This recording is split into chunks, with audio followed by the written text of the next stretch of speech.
Today's episode is brought to you by Xenium HR. Learn more about Xenium's complete HR plus payroll solution at xeniumhr.com. And make sure to go sign up for the annual What People Want from Work survey. It's open until August 31st, so don't wait. Today's episode features David Dodson, the author of The Manager's Handbook. So this episode is all for the managers out there. We talk about how managers need to move away from hiring based on gut feelings and move more towards an outcomes-based way of hiring. We talk about performance management, exit interviews, and the trap we all find ourselves in, whether you're a manager or not, is the constant state of busyness and firefighting. We talk about how managers can break away from that. So you're going to find a lot of useful tips in here, whether you manage people or you're an HR professional who is providing resources for managers out there. This is a really good episode for you. So I hope you enjoy today's episode with David Dodson, the author of The Manager's Handbook.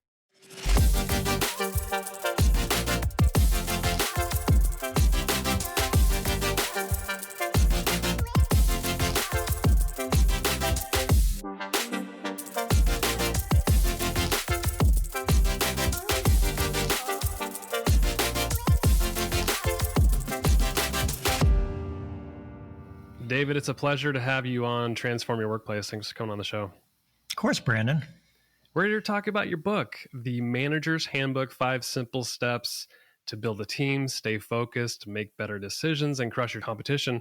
I was telling you right before we started recording that the audience of this show, a lot of HR professionals, because we started out as an HR podcast, a lot of managers and leaders listen to this podcast. And of course, we want to make sure that the owners of these organizations or the senior leader has all the tools that they can do to build an effective workplace. And I think that manager level, that layer is so important. I think there's a lot of leaders have gotten it wrong. So I'm excited to dive in. Yeah. And, I also teach at Stanford, as you know, and we have a lot of guests coming in. And Brandon, every time a student says, what's the most important thing you do?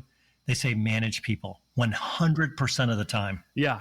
And I feel like it's gotten more complicated, especially as a lot of organizations move to hybrid. I think in large part, people haven't really changed. It's just the tools that we're using are, and new managers especially, they're not really trained to be able to lead effectively. So your book lays it all out, and I'm excited to dive into some of the pieces. So one of the areas, and in fact, the first part is about building a team. And for many managers, I think this is tough because they get hiring wrong. And when you hire wrong, there's a trickle-down effect. It can ruin teams. It can ruin the culture. So it is a broad question, but how can managers improve the way that they hire? Well, there's a right and a wrong way to do it. And so, I went through this process when I was a manager, and I had a pretty lousy hiring rate. In fact, there was a study I came across doing this book, looked at 7,000 hiring managers, and 46% of the hires failed within the first 18 months. And only 19%, Brandon, achieved unequivocal success. I mean, that's a horrible failure rate in the most important thing that we do. So what I did, if you can believe this, is I went to the bookstore and I bought every good hiring book that I could get my hands on. So it was about like 6 or 7 books. I told people in the company, I was the CEO, I said, I'm not coming in for a week. And I just sat there and I read the books. And so it was a whole stack, making notes. And I ended up with 20 pages of notes after reading like 1,000 pages of books. It was an insanely bad use of time. However, we had these country managers at the time in this company. We were in 7 countries. We were 0 for 7 in hiring. Took those 20 pages. I said, we're going to do these. We went 7 for 7 after that. And my hiring rate is so much better than it was before. But the problem is that who the heck's got time to slog through, 1,200 pages of hiring book? So this is my accidental book. I didn't go out to write a book, but I said, I want other people to read those 20 pages. So I take 20 pages, I break it down to 9 things, do these 9 things, and your hiring rate will go up a lot. I'm saving your listeners the trouble of reading a dozen books. I love that. Now, when you read all those books, I'm sure you had a lot of ahas. Otherwise, you wouldn't have wrote 20 pages of notes. But what were some of the things that you did before when you 0 for 7 and you read those books?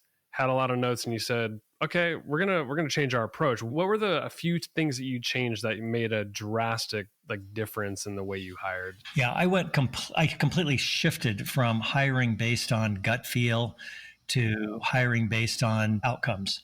So there's this great story in Malcolm Gladwell's most recent book where Neville Chamberlain went to meet Hitler, and he was enchanted by Hitler, and he went back and he talked about how Hitler shook his hand with a double-handed handshake, and he was a man to be trusted. And of course, he got Hitler all wrong. Winston Churchill got Hitler right because Winston Churchill never met Hitler. That was the key. He was basing it on objective data. That's the breakthrough with hiring. So when you go to hire somebody, you have to first have a scorecard and say, these are the objectives that I want. I'm not looking for a Stanford graduate. I'm not looking for someone with X number of years experience. I'm looking for someone who can do certain things. And then you ask yourself, well, how am I going to figure that out? And then you go interview against that scorecard. And it's harder to do, but the round trip of hiring the wrong person, suffering through that for months, letting them go, starting all over again is way worse. I love that idea of having a scorecard during the hiring process. Would it be different based on the function or even the role itself? Is it company wide a similar scorecard? I'm curious, how you structure it. Yeah, 100%. I was on a call with two CEOs yesterday, and we were identifying the 2 or 3 key positions that they both need to have filled. And we were building a scorecard. It was 3 of us on a Zoom. Every one of those scorecards were different. So for example, for a salesperson, you're not looking for credentials. You're saying, I want someone who can drive sales. And then depending upon the company and what the company sells and so forth, you're going to be looking for things in that interview process that will drive that process. And you're going to do things to ignore, attributes, likability, all that kind of stuff, which just proves that someone's good at interviewing, but not good at driving sales. Another thing that I learned, which I am sold on 100%, is team interviewing. You have to have several people looking at the person at the same time. When you go through and one person interviews someone, then the next person, then Brandon, et cetera, we all have a separate data set. It's like the fable of the blind villagers touching the elephant, and each one, the person touching the leg thinks it's a tree. The person touching the trunk thinks it's a snake, because everybody's got different data. But if everybody heard the same things, then you can make much better decisions. I mean, we were 7 for 7 on hiring country managers by doing it this way. Fascinating. Yeah, I always wondered about what's more effective: individual, one-on-one interviews, team interviews. I've seen panel interviews where it's 10 people in a room against one candidate, and that seems intimidating. What do the candidates think about that? Oh, that's a horrible way to do it, Brandon. I agree with you. It's intimidating. It's like a press conference. Yeah. The way to do it is, let's say that you and I are interviewing somebody. We'll call her Michelle, okay? And what'll happen is that, let's say I'll be the lead, and I'm leading the interview. And we've synced up before, and we know what the scorecard is. And at the end of each section, I'll say, Brandon, what questions do you have? But I'm leading the interview. By the way, you are in the pole position because you don't have to think of the next question. I mean, you get to just sit back and absorb and take notes. So when I'm doing it, I usually prefer not to be the person asking the questions. I want to be able to just sit there and absorb and concentrate on what the person's saying. And then afterwards, you and I would get together and we talk about how she rated against the scorecard. Do we want to have her come back again? But it's a very, very organized process. It's not these kind of crazy where everybody's showing off with their fancy questions. Yeah. What's interesting about your approach to hiring for outcomes and then building a scorecard is there's a reframing of the questions that we're probably asking. We might ask really broad, basic questions like, what's your biggest weakness? What's your biggest, those are basic and dumb questions that people can dance around. But if we're structuring our interviews for outcomes, what sort of questions are how would you frame a question up for outcomes? So I got to tell you this one really quick story. My favorite interview question used to be, when you shut the refrigerator, can you tell whether the light went out or not? And that was so dumb. I thought, I'm testing their creativity. I was just sort of showing off with a funny riddle. So I might ask you, Brandon, so tell me an example of where you drove sales. And you give an answer and say, well, tell me more. And in my book, I lay out sort of how you drill down. And then you ask, well, did you hire people for that? And were they people that you inherited, or did you hire them? How did they work out? And you drill down on specific things. You don't stay at 10,000 feet. You don't have to have analyzed everything that they did. You just drill down 2 or 3 places, and you're going to know so much about whether they are able to drive sales or not. If you ask them can they build a sales team? How many people have you hired? What were their names? How many people did you inherit? How many people worked out? The ones that didn't work out, how long did you keep them for? How do you like to interview? pretty soon you're going to have a really good sense of whether this person can build a team or not. And by the way, in the book, I lay all this out. I literally, at the end of the chapter, I have all these questions. Yeah, I think that what's interesting to me is I think most people are not trained, like hiring managers, they're not trained on how to interview people. And, early on in a manager's career, if they make mistakes and they just use canned questions that, the HR person gave them, they're probably not drilling down 3 layers deep like you're just describing. So are there steps that managers can take to really hone in on their interviewing skills? Because it is an art. It is an art, but there's a framework to it, and you work within the framework. So, for example, it's important to know how someone's past performance is, right? Not their credentials, what school they went to, but their past performance. But I talk about the 3 Ps, which is prior, plan, and peers. So if I say, Brandon, we'll just stick with the sales manager thing because it's easy. How did your sales do this year? And you go, oh, they're up 14%. Say, or let's say you say they were $1 million. Say, how does that compare to last year? Okay, that's the first P, prior. And then, okay, and you say, well, last year was 800,000, now it's $1 million. I go, that's great. How did that compare to your peers? Well, my peers were up 40%. Okay, well, then I later find out that you did an acquisition, okay? Or I say, how did that compare to plan? So what you see, though, is there's a structure. So I can do it conversationally. And I'm not going, okay, Brand, I'm going to ask you my first P, my second P, my third P. I mean, that's not a good interviewing style, but I have a structure around it. So in the book, The Manager's Handbook, I walk through those structures. So as you're doing this interviewing, you have a framework that you're walking through. Yep. I love it. So once we get past the hiring, let's say we nail it. We've got somebody that we're onboarding. You said that the first 100 days of a new job are chock full of uncertainty and awkwardness. So how can managers set up their new hires for success in those first 100 days? Because I'll tell you, like I've hired several people during this pandemic where it's remote work. I've hired somebody across the country, and it's just so much different than when you are in person with somebody all the time. So it's gotten a lot harder, I think, now because you can hire talent from wherever. But those 100 days, I know they're important. What can we do? Yeah, so I ended up calling it the 100-day window. In fact, I have the whole chapter. It's called the 100-day window because it turns out that between 40 and 60% of new hires fail within the first 18 months. And by the way, those aren't bad hires. A lot of those people just quit. And if you are very careful about attending to this 100-day window, turnover drops by 35%. That's pretty big, right? So, and the reason is that it's those 100 days that the connective tissue is built between the person and the company. And once you've got that connective tissue, then you've got sort of inertia working in your favor instead of out of your favor. So while I know you mentioned remote workplace, which absolutely makes it more challenging, just take, for example, where someone's going to work. And during that 100 days, that's where they figure out where to park, what time to leave, which grocery store to go to, how the health plan works, how to get a new laptop, how to get your laptop fixed, all those things. And then the friendships around it.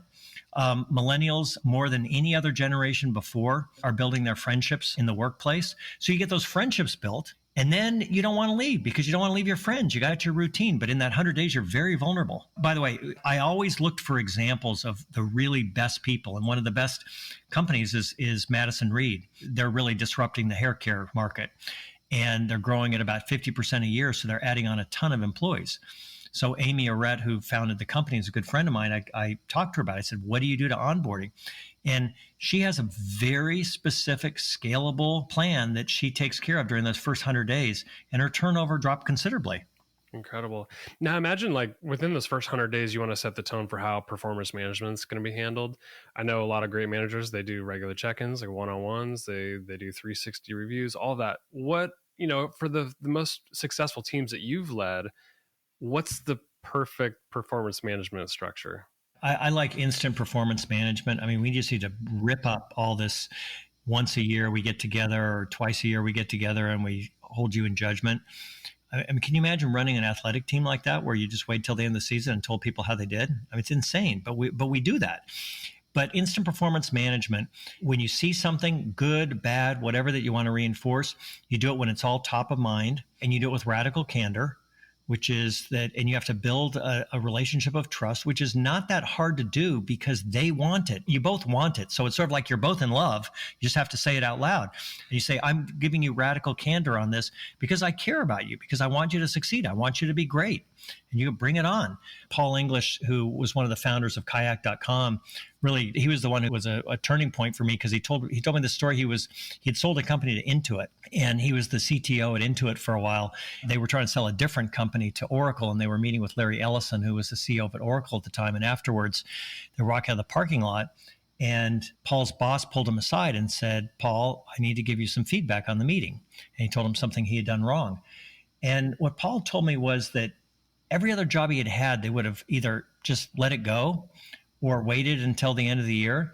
While it was all fresh in their mind, they dealt with it, they got their arms around it. Paul learned a bunch, and he developed from there. And from that point on, he and many others have scrapped the once a year performance evaluation. I was talking to that very subject with a colleague of mine, and we were saying how oftentimes we're not giving the radical candor because of our own ego. It's about how we're going to feel when we deliver that feedback, and we don't know what the reaction is going to be, and it's awkward for us. And so that's why people don't do it. But I think if you have relationships in those first 100 days that we're talking about, you build those relationships, and there's trust, a foundation of trust and an understanding, like, hey, I'm going to give you feedback in the moment, and you're going to do the same. People are managing up, then it's a lot easier to deliver feedback like that. It is. And in my book, The Manager's Handbook, I lay out a paint by numbers way to instill radical candor in your organization, because you can't just kind of go there and announce it one day. You have to build it. I have 4 steps for building radical candor in a short period of time. And then you got to constantly reinforce it. So in my classroom, for example, I have a screen that goes up before we even start the class. Every single class has got 4 pictures, and one of them is candid advice, or it's how I show you that I care about you as a manager. So at some point, people will move on. And I think it's an opportunity to get feedback from them about their experience, management experience, the culture, whatever. What are some great exit interview questions that you've used to really maximize that opportunity as they're walking out the door? Yeah. So first of all, people oftentimes make the mistake of having the manager do the exit interview. The HR professional or someone that's not the direct report should be doing an exit interview, because what you're trying to do is you're trying to open up the aperture and get the maximum amount of information. Well, there are things that you're not going to say to your manager, especially if it pertains to the managers, the way they manage the company. So for example, what ultimately led you to accept the new position? What would have changed your mind about leaving? What would make this a better place for people to work? And if you notice, every single one of those questions cannot be answered yes or no. They have to be answered with a paragraph. And you ask these nice open-ended questions. And in the book, The Manager's Handbook, I describe how you need to be able to be patient and be comfortable with pauses and pull out the information. You might ask, what did you like best and least about your job? Do you feel like your manager gave you what you needed to succeed? The exit interview is one of the secret weapons that hardly anybody uses, because you've got sort of one chance to talk to the person who you just broke up with, or they just broke up with you, and find out what went wrong when they don't have the normal agenda that someone has while they're working for you. A couple of things I want to ask you and follow up to that. So can this be done asynchronously? Meaning, can I send this out via email and have them respond? Or is it always best to have an in-person conversation? And then once you get that feedback, what do you do with it?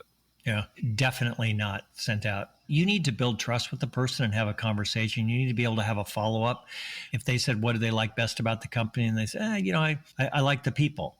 Well, that's something someone can write on a form. Well, you haven't learned anything yet. Really? Well, tell me more about that. And they tell you more and say, oh, can you give me an example of that?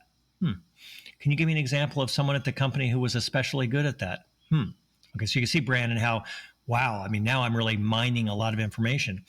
And then what you do with it afterwards is you have to treat it like a 360 review, which is you have to curate the information, then you have to do something with it. I wish I had it at my fingertips, Brandon, because it was remarkable, but the percentage of exit interview responses that just go in the personnel file and are never read. Like, what is the point of that? How's that going to make you better business? So you have to take it, and it has to be curated. Maybe you have to take out some things that are indelicate, so the person who gets the information can receive it in a way that helps them be a better manager. And sometimes you have a development plan around it. So, if you did an exit interview on someone that worked for me, and you found out that I was very unapproachable, or fill in the blank, whatever, it's not just, hey, David, these are things that you're not doing well. It's got to be, hey, David, these are things that will make you a more effective manager. Let's put together a plan on how you can get to where you want to be. And then you build a development plan around that. In chapter 8, you wrote that activity is not progress. I want you to unpack that. What do you mean by that? It is so true today, more than anything, because there's so much incoming communication and traffic and stuff that we can sit there and just bang away at our email or our Slack channel all day long, and our fingertips are exhausted, and we actually haven't gotten anything done. And so that's really separating out, are you moving your company forward, or are you just being busy? And back before email, the typical manager got 1,000 pieces of communication a year. Okay.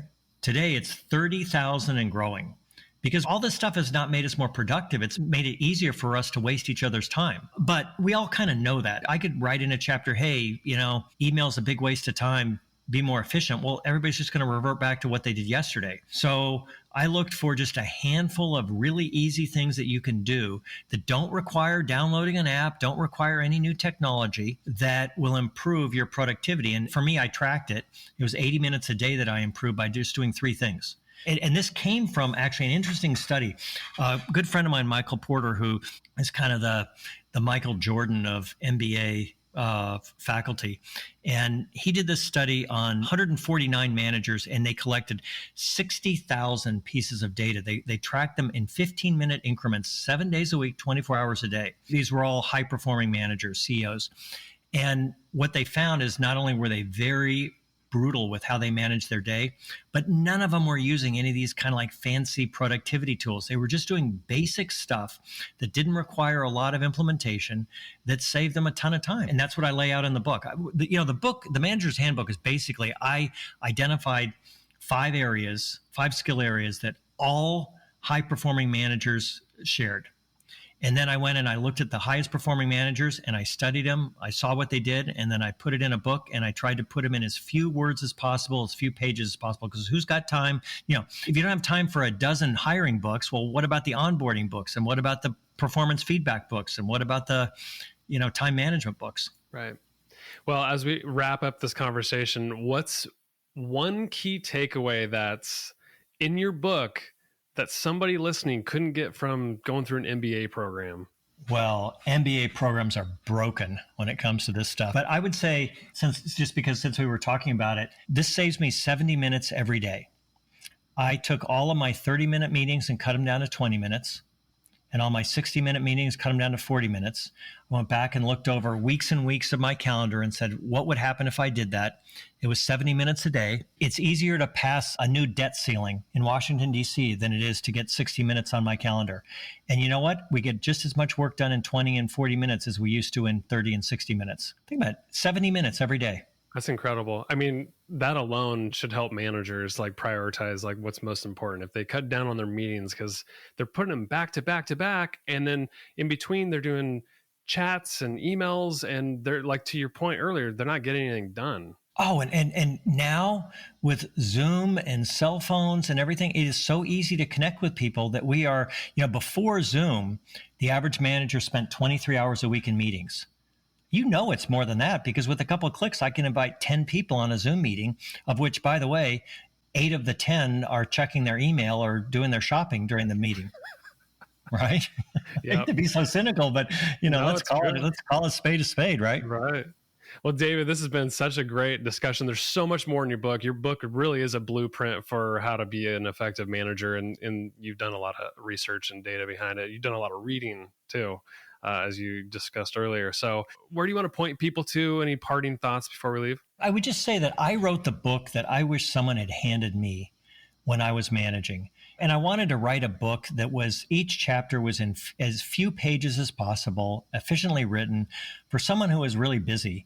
I'm drawn to the story of Roy Halladay. He was a pitcher, and he pitched this perfect game in 2010, and which is really hard to do. No pitcher has done it twice. But what struck me was not what he did, but what his pitching coach told him when he was going out on the mound.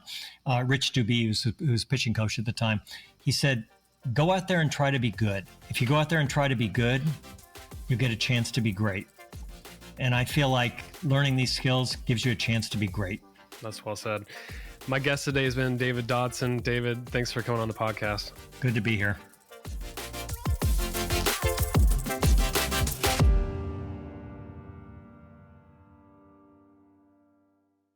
The views, thoughts, and opinions expressed are the guest's own and do not represent the views, thoughts, and opinions of Zenium HR or the host, Brandon Laws.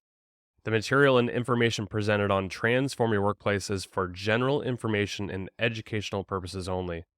Zenium HR or the host, Brandon Laws, does not necessarily endorse any guest, their business, or any organization they represent. Discretion is advised. Please work with a trusted advisor to find a custom approach that fits your organization's needs.